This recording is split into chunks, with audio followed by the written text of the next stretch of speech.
3. Okay. Hello, everyone. My name is Jennifer Ramirez, and I am the founder and executive director of the nonprofit organization And Rise. The and means that your story is not over yet, that there's more to tell, and the rise means rising above adversities that you have faced. At And Rise, we empower women to be the ultimate versions of themselves no matter what they've been through. I'm a sexual abuse survivor. I was abused at the age of 7 by a close family member, which caused a lot of issues throughout my life. I personally struggled with codependency on men, self-esteem issues, anger, depression, anxiety, and having a voice and speaking up for myself. I was told to keep my abuse a secret, which is why I struggled with speaking up for myself as I got older. And I didn't realize that many of the choices I was making as a young adult were attributed to the trauma I endured as a young girl. And I was in a vicious cycle with toxic men and relationships. And it wasn't until I started therapy and reading self-help books and took the time to find out who I was that it started to change my life for the better. And I created this nonprofit because I wanted to create a safe community for women around trauma. I want the women who come to our events to leave better than how they came in. And I want women to know that they have a voice and a safe space to talk with other women who understand. At And Rise, we believe in prevention education, which means we educate others about sexual assault to prevent assaults from happening in the first place. Prevention is important because when one is offered resources, supports, or coping strategies to allow them to understand sexual assault and what it entails, it allows them to cope efficiently, even under stress. And I am really, really excited to introduce you to Andrea Carrillo, a sexual assault community educator for Mujeres Latinas in Accion, and she will be educating us on neurobiology after trauma. Andrea, thank you so much for being with us today. Thank you for having me here. I'm super excited. Of course. Yeah.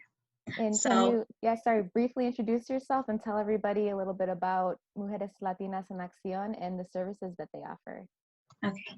So I work for Mujeres Latinas en Acción that initially began sort of as a domestic violence specific agency, but over time began assessing the needs of the communities that it was serving because it is located in an urban area, or was originally located in an urban area in Chicago, whose primary demographic was a lot of immigrant women, and its needs sort of began to change over time. So when we began realizing that sometimes the services don't include simply mental health or legal advocacy or medical advocacy, we began to see healing as from a more holistic approach. So we became a multifaceted program. We have programs such as the domestic violence program, the sexual assault program, we have a parent support program, an entrepreneurship program.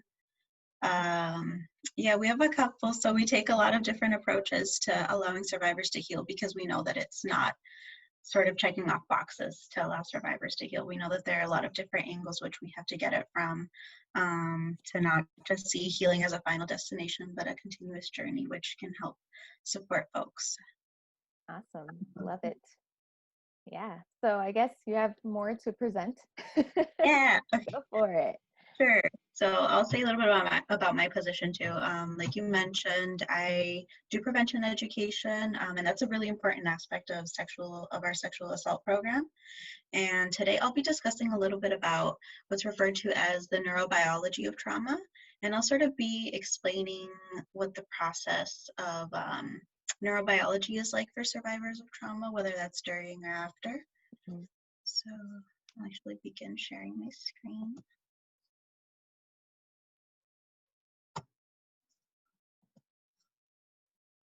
Okay. Can you see? Yes, I can. Okay. I'm actually going to stop my video so I won't have connection issues. No problem. Oh my God, I'm so early. Sorry.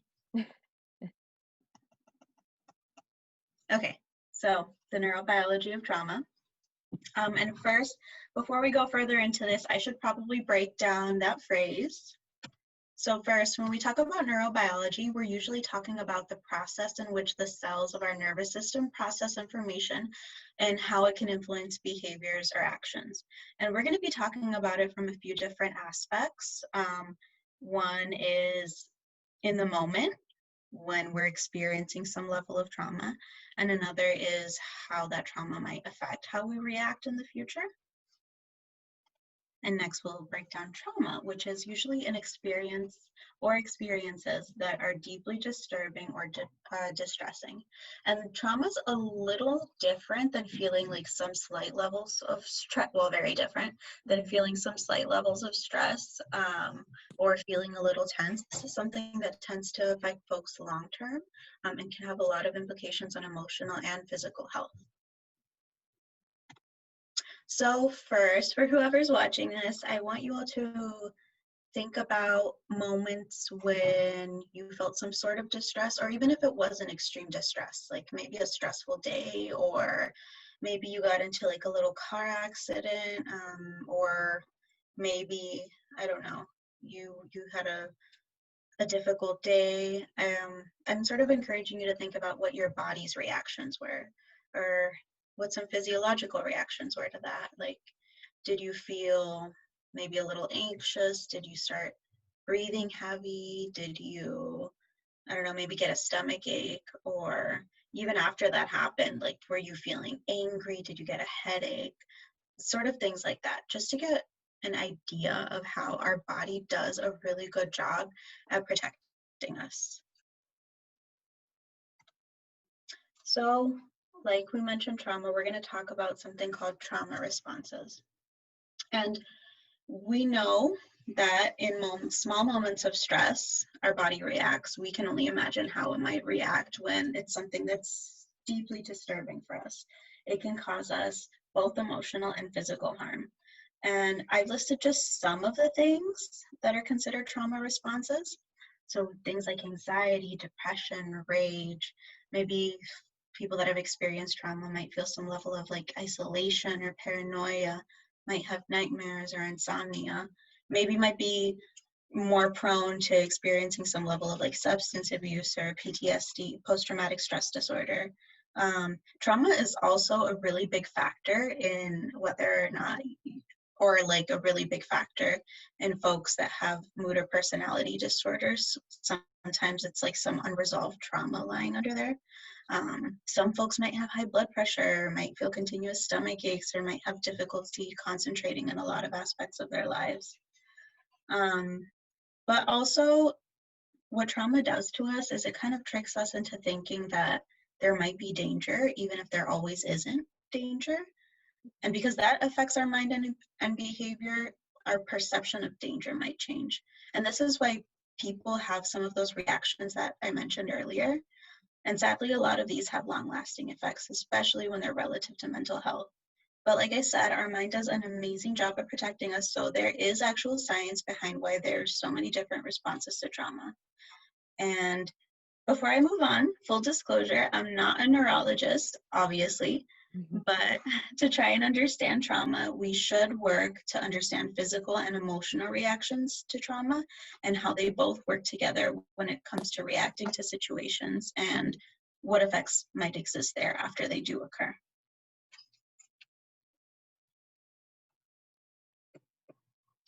So like I said, even if we are not in immediate danger, having experienced trauma can affect what we perceive as danger. So first, we'll break down the nervous system, which as you can see is connected. Do you see my arrow? I do. Okay. As you can see, is all connected in our brain and the entirety of our body. So we have what's called the autonomic nervous system, which is made up of two primary systems, the sympathetic nervous system and the parasympathetic nervous system. So when we talk about the sympathetic nervous system, it's usually associated with those responses to danger, which are sort of like fight, flight, or freeze responses. And it does control the body in situations of fear. And parasympathetic nervous system is usually associated with functions while our body is calm or at rest. It controls bodily functions and works to calm the body after those fear responses. And next, we're going to talk about what's referred to as the triune brain. And this is kind of a simplistic way of describing the way that the brain works. Obviously, it's super complex, but we'll use it for the sake of conversation and given our topic. The three parts are the reptilian brain, which controls basic bodily functions like our digestive system, our breathing or heart rate, the limbic system, which senses fear, pleasure, and controls emotion, and the neocortex, which controls logic, imagination, planning, and language. So the reptilian brain, which is over here, this portion right here, controls basic bodily functions, which means it's sending the signals to our body for it to pump blood at a certain rate, or for our digestive systems to break down what we consume, or it tells our lungs to breathe, functions that we don't always think of but occur without us having to control them.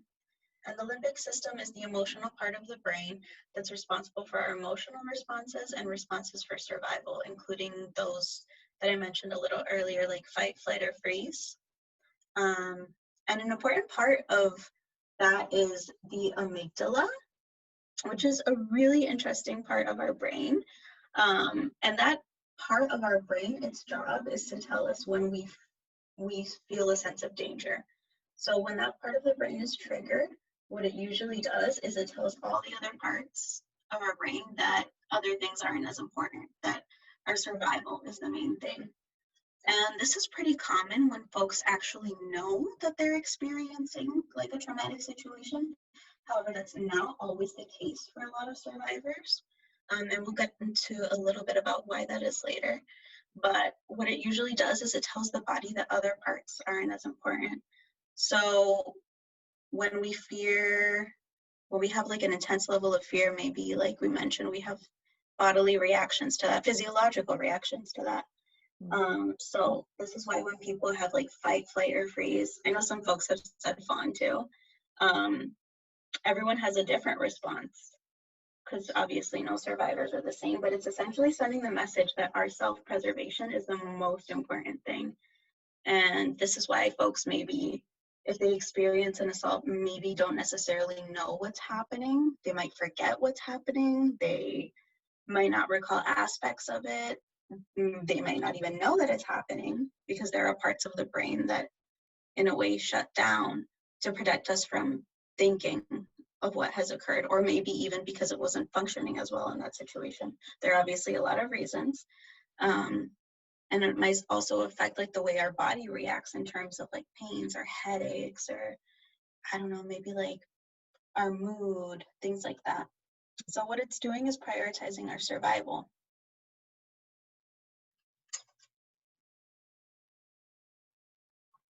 So like we mentioned, there are different responses to trauma.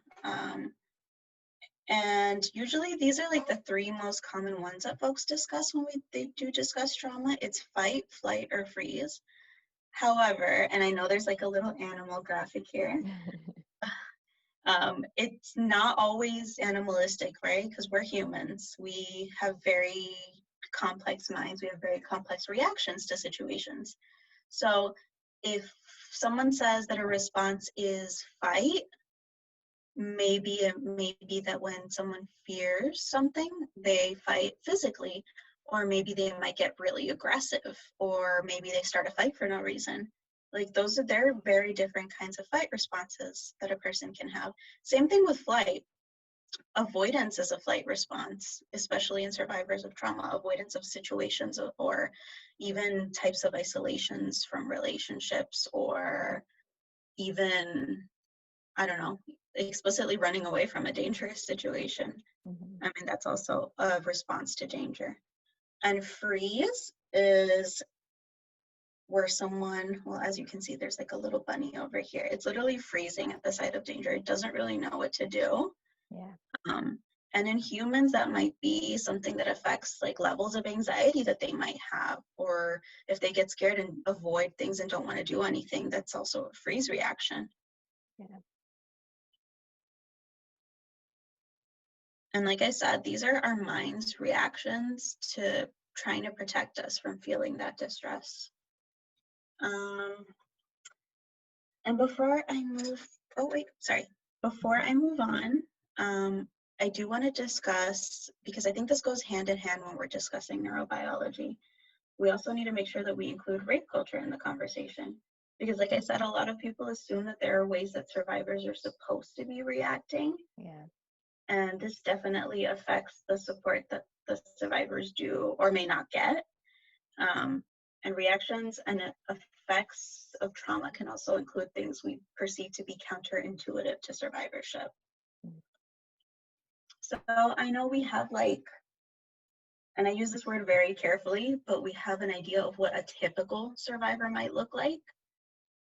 And it's almost like we want this clean-cut image of someone that, I don't know, is an adult, was vulnerable, was, for whatever reason, like they need to act a certain way to deserve our support. Right.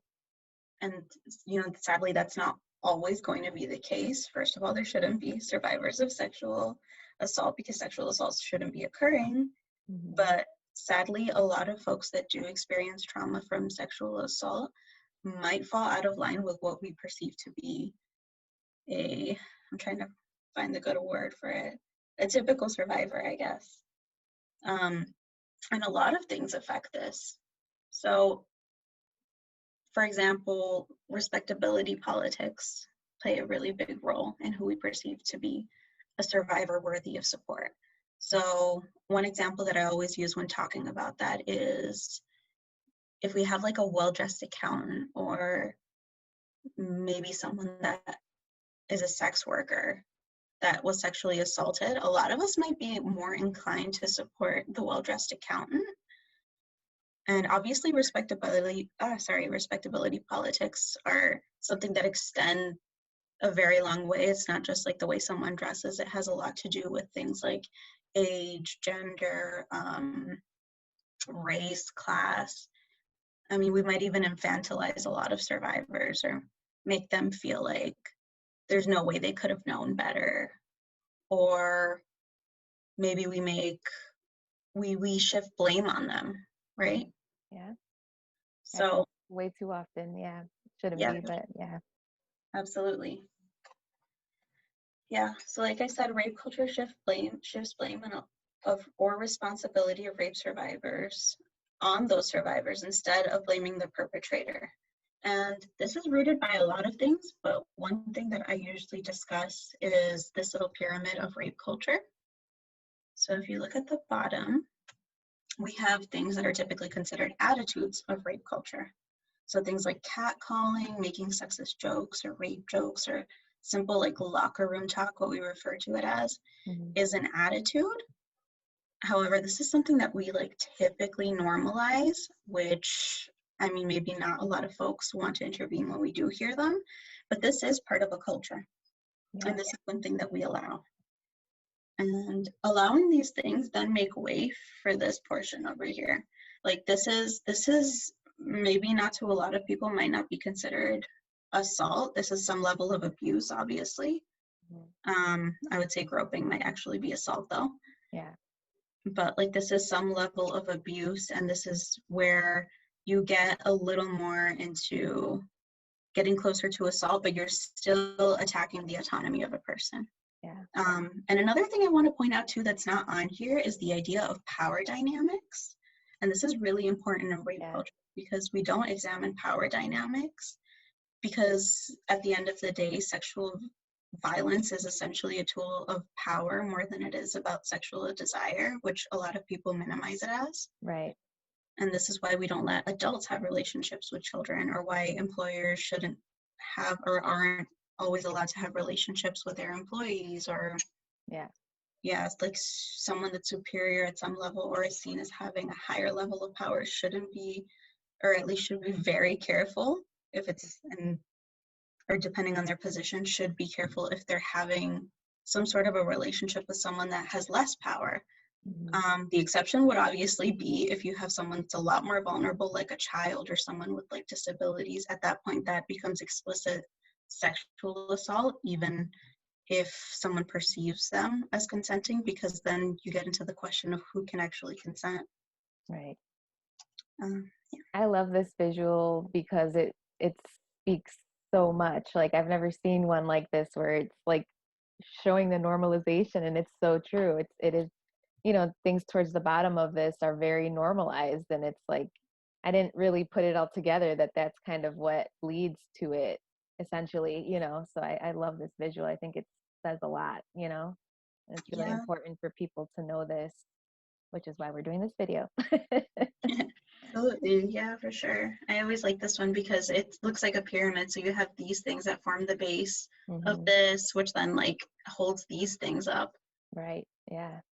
And And I people, know it's, sorry, sorry. no, I'm just gonna say, I was just gonna say that people don't even realize, like, I didn't realize really till I saw this right now. I'm like, wow, it totally makes sense.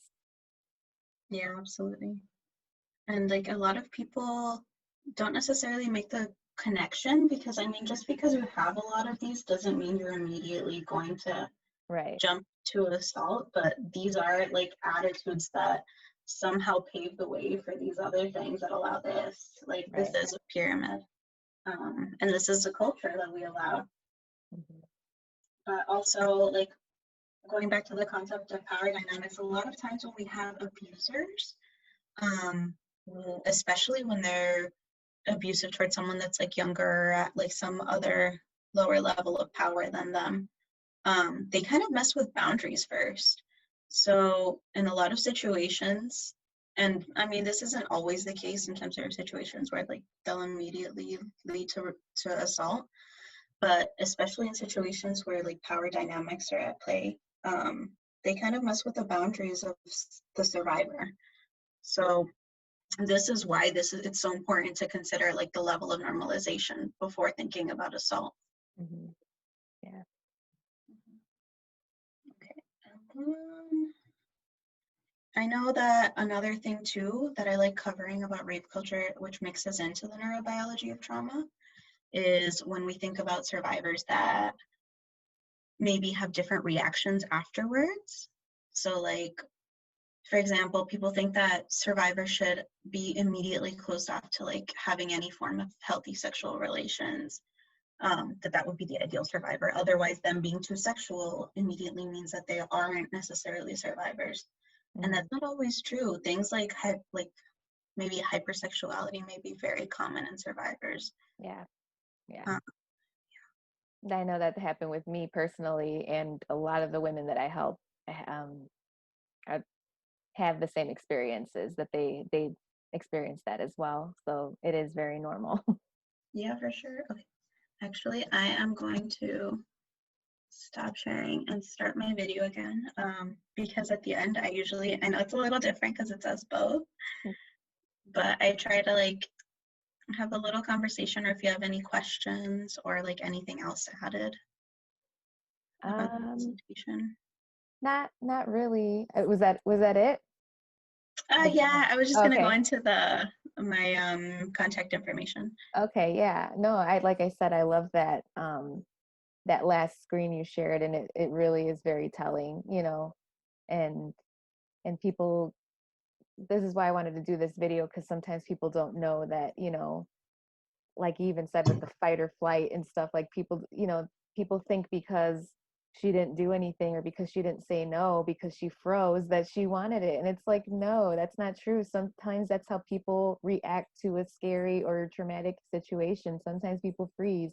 If you ever saw that movie, what is it, 13 Reasons Why, when she was raped in the movie or in the show, she froze too. She was thinking, I don't want this, and she did say no, but he kept going, you know, like, and that's something that just happens. People freeze up, just like in a car accident too. Like, same thing, you know, some people just get up and try to get out, and some people are just stuck because they're scared or they don't know how to react. So just because, you know, somebody, let's say somebody just closes to you and says, I didn't say anything, or I just kind of let it happen, don't be like, oh, you should have done, you know, well, it's too late, you know, it already happened, and that's probably the way they reacted because they didn't know what else to do.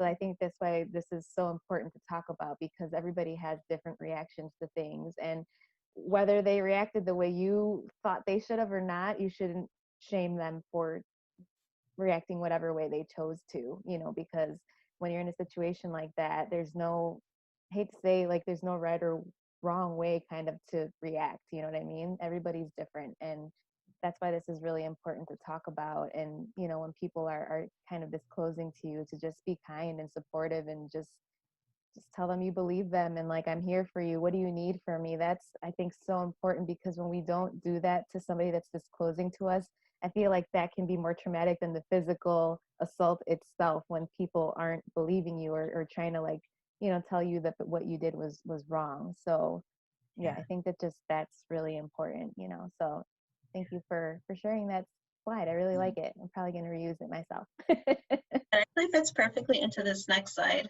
Yeah. Okay, let me stop the video so it doesn't, okay. So like you mentioned, like you can essentially re-traumatize a survivor by not being supportive, because imagine if someone's not comfortable like sharing their story to, I don't know, interacting with systems like the police or the court system, and yet you have someone that might be a friend or someone that they trust that doesn't support them or doesn't believe them or questions them in some way, that can almost feel like another betrayal in a way. Yeah. So that might essentially bring up even more trauma. So I think when, like, I know I brought up a lot of really dark topics when talking about sexual assault and like the neurobiology of trauma. I know that's like super dark, but I wanted to end it on this note by sharing ways that we can do, or things that we can do to support survivors. And like, I'm so happy you brought that up about like being able to share that information or support them, because this is like a really good graphic that describes the very different things that we can do. So like, one, supporting them, listening to them, believing them, and asking them how you can help. And it's super important to go directly to them, because you're providing them with that autonomy to let you know what they need from you, whether it's absolutely nothing or whether it's like something that's, I don't know, like as simple as listening to them. Yeah. It can be incredibly helpful to even ask, because experiencing some level of violence is an attack on autonomy, essentially, especially when it comes to sexual violence. And restoring autonomy, even at the tiniest levels, is so helpful. So another thing you can do is like take action, and there are so many ways that you can take action, whether it's like actually acting upon how they want you to support them, or something as simple as like actually speaking out, signing petitions, like making a video, creating an organization and getting someone to do a video for your organization, speaking at some level, and practice consent skills. I know I do other presentations based specifically on consent, so that's like a completely different topic, but it ties perfectly into this. Is when you have healthy relationships, make sure every aspect of that relationship has full consent, and you're providing each other with complete autonomy for how you're going to interact with each other. And another thing is think and prepare. If you can, maybe get some bystander intervention tips at how you can react if you do see a situation where there's sexual violence and it's healthy for you to intervene at some level. Maybe prepare. And that doesn't necessarily mean like explicitly cut through like the sexual violence, but if there are warning signs, try and see what you can do to support the person that might be experiencing some warning signs of that. And of course, learn more about like what it is to be a survivor, and speak to survivors more than anything, because I think you can hear a million presentations, and if you have folks that are survivors and you're not listening to them directly, it's essentially useless. So, trying educating yourself on those aspects. Yeah. And if you don't mind me interjecting, it's really important for the people that have kids out there, that if you haven't talked to your kids about sexual assault, even if you think it hasn't happened or it hasn't happened, just educating your children about this so that it doesn't happen to them in the future, or at least if it does happen, at the very least they know things like this, like, okay, well, I'm not alone here, because this is what I learned in this video. It's just really important to talk to your kids, because for me personally, if somebody would have talked to me and told me, hey, nobody's supposed to be doing this to you, I would have at least known that something was wrong or something was off, and nobody ever had that conversation with me. So that's why I like doing these videos too, just education is prevention. You teach your kids about it, and then they can, stop it from happening, or at least tell you when it happens, so they're not scared or freeze up when it does, so sorry. Yeah, absolutely. That's incredibly important to bring up. Thank you for sharing. Mm-hmm. And then I'm actually going to go to the next and final part, which is my contact information. Okay. Like I mentioned, this is what I do for my job. I do go into, they're usually like community groups, parent groups, or schools to give what's referred to as prevention education. Typically, they have more to do with like healthy relationships, but obviously other things are equally as important. I know we place a lot of focus in schools, which are very important, obviously, but we know that's not the only area. Right. We do have a community-based approach on giving presentations. So, my info. All right. Thank you for sharing that. And thank you so much for presenting. And I think this was really awesome and very helpful, you know. And if you're watching this and if you have any questions or if you want more resources, feel free to contact Andrea too, Mujeres Latinas en Accion, or feel free to go to my website, www.womenrisechicago.org. We have resources, we have tons of numbers where you could either call in or text or email people to talk about whatever it is that you're going through. Or, you know, we have resources on sexual assault, domestic assault, teen dating violence. You know, we have a lot of things out there. So educate yourself. It's really important. And, you know, just tell your kids, you know, tell as many people as you can, because this is a topic that affects a lot of people. And it shouldn't be a topic, you know, like that affects so many people, but unfortunately it does. And the only way to stop it is to keep talking about it and bring it to light. So did you have anything else before we get off, Andrea? I don't, other than that, I realized I wrote my email wrong in that presentation. There's O at the end before the little at sign. So it's A Carrillo with an O. Yeah, Okay. that's it. Okay. Sorry about that. Yeah, All right, guys. sorry. No problem. So thank you everyone for watching. And if you have any questions or anything like that, visit the website or feel free to contact me directly at Jennifer@womenrisechicago.org. And we'll see you guys next time. Thank you for watching.